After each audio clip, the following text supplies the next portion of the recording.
Bonjour les amis, j'espère que vous allez tous bien. Aujourd'hui, nous allons lire l'histoire de Camella la dromadaire, en compagnie de Mishka. Ah, Mishka. Camella la dromadaire.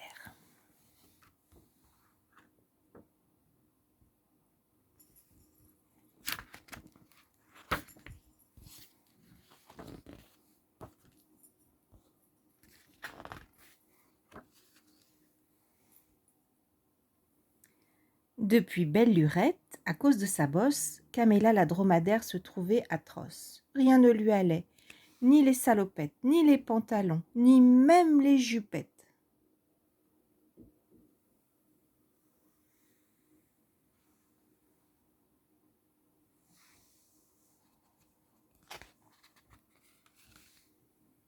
Or, tous les mois d'août, un grand bal d'été avait lieu devant la mairie de Tanger.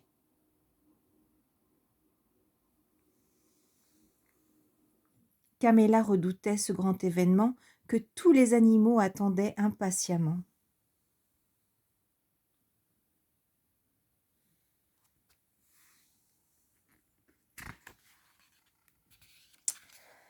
Ils étaient tous si beaux, si chics et si fringants que Camella avait honte de son dos encombrant. Quand le maire annonça la date du prochain bal, il leur dit « Cette année, il sera très spécial ».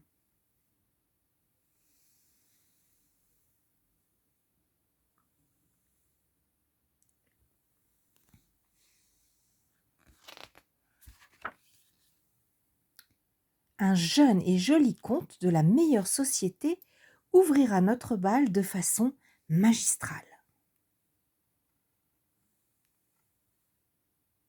Tout le monde doit venir dans ses plus beaux atours afin de faire honneur à l'invité du jour.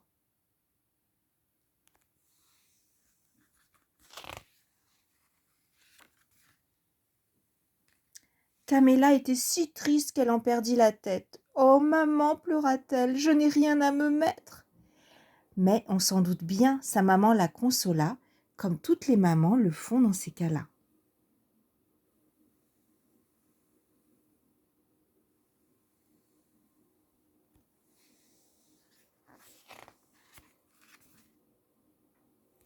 Elle courut lui acheter des rideaux à gros pois et en fit une robe légèrement de guingois.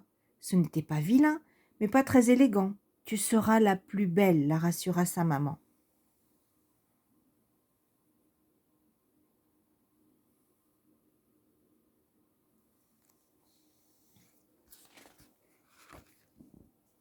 Quand Camella fit son entrée sur la piste du bal, elle eut honte de sa robe et sortit de la salle. Mais le maire dit un mot à tous ses citoyens. « Notre comte n'est pas là, il a eu un pépin. »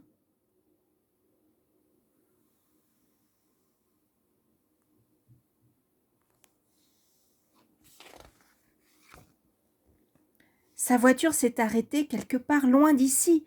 Il faut le retrouver avant qu'il ne fasse nuit. « Avez-vous une idée ?» demanda le maire, « pour le retrouver au fin fond du désert ?»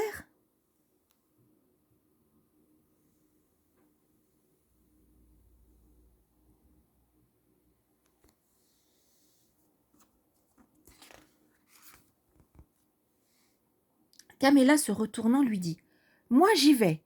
Le désert est mon élément, comme chacun sait. Je peux voyager sans eau ni repos et retrouverai le comte et son auto. »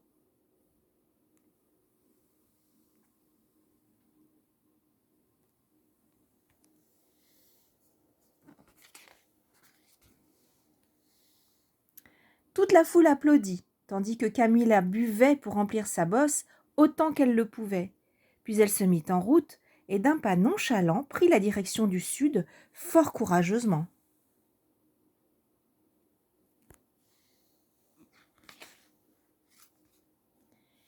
Elle marcha pendant des heures en bravant la tempête, sous un soleil de plomb qui tapait sur la tête. Enfin, elle entendit une voix de rhinocéros qui s'échappait du capot d'une splendide Rolls-Royce.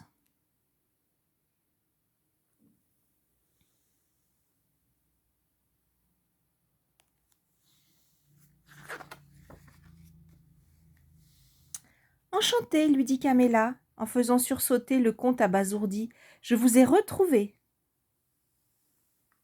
La situation était fort cocasse, et elle fit bien rire nos deux comparses.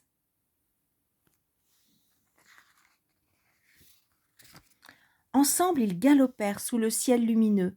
De retour à Tanger, ils étaient amoureux. Sous les bravos de la foule, ils dansèrent jusqu'au matin, et le comte, regardant Caméla, lui demanda sa main.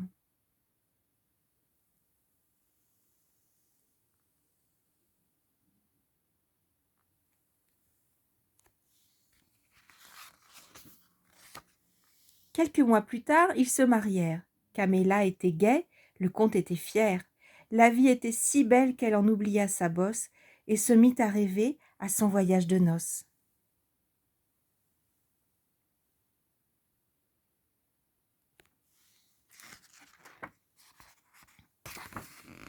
C'est la fin. Au revoir les amis.